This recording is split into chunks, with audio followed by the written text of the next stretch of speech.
We're going to do some problems of Diels Alder reaction, the 4 plus 2, cycloaddition. And let's get started. Let's see.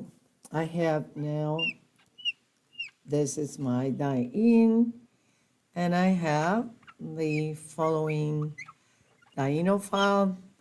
So notice that I have two nitrogen groups in the dienophile, which are electron withdrawing groups. This reaction is favored when the dienophile has electron withdrawing groups. So now we have in my reaction, what we're going to do again is my cycling transition state, and then in the product you're going to form a structure. You're making a double bond here, two new sigma bonds. Here's one and here's another. Next, you need to keep in mind when you do a problem that this is C's, the two substituents are to the same side. So that's what we need to keep in mind when you are predicting products. So let's do another example of that. Now I have,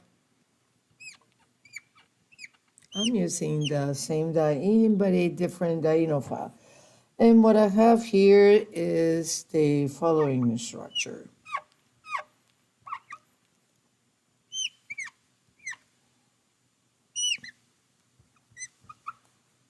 And what do we see here is the dienophile.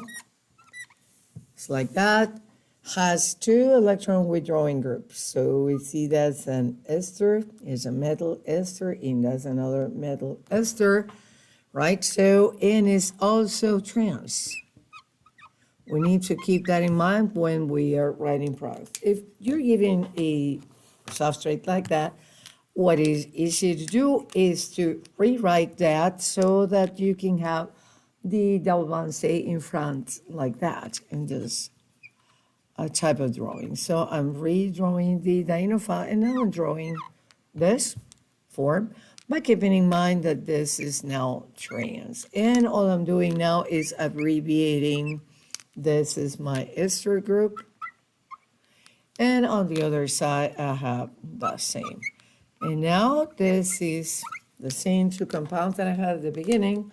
All I need to do is, this is movement of electron in the transition state.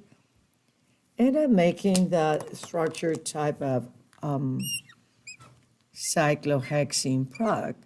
Again, you're forming a double bond between these two. Here are the two, one here and one here, two new sigma bonds. Next thing you need to remember is that the reaction is stereospecific.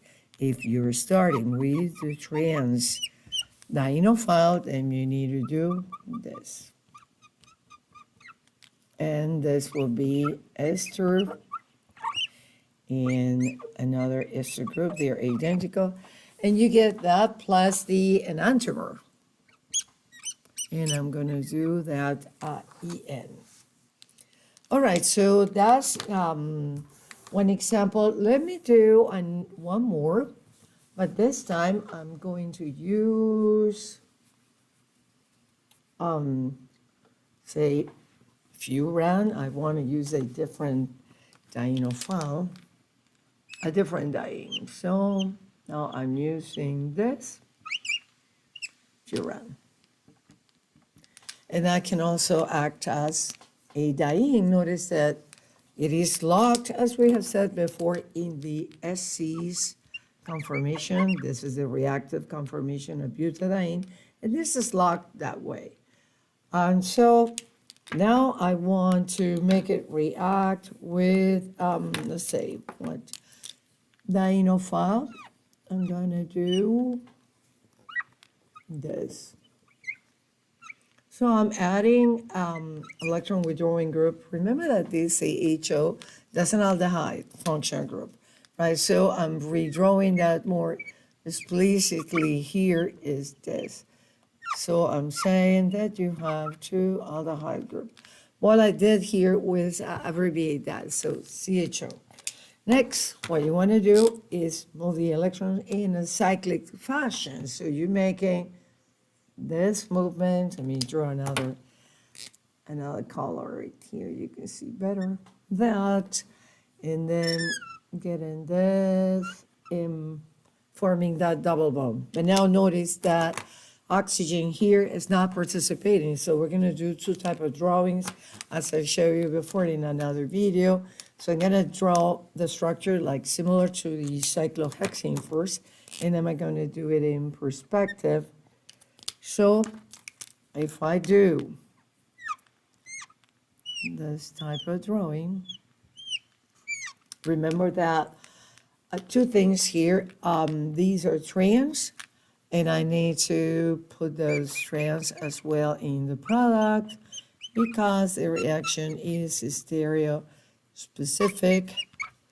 The other thing that I need to remember is that we didn't use that oxygen there. So I'm going to draw this as a bridge, and that's my oxygen. That did not participate in the reaction. That's one type of drawing. And we can also draw that in perspective, this, but say tilting it. I'm going to draw now my 6 carbon atoms. So here, 1, 2, 3, 4, 5, 6. This, and now here at the bridge, I have a note that. And next, what we need to do is add this. This is T-twins. Notice these are pointing opposites. So I'm going to do one like that and one like that. And I can have that and the enantiomer, these two pointing opposites. Okay, so bottom line, what we need to remember then that here, oxygen did not participate, so as part of a bridge, I'm forming a bicyclic compound in this reaction. And also remember that the reaction is stereospecific, so the substituents need to keep the same relationship. Trans here, trans here.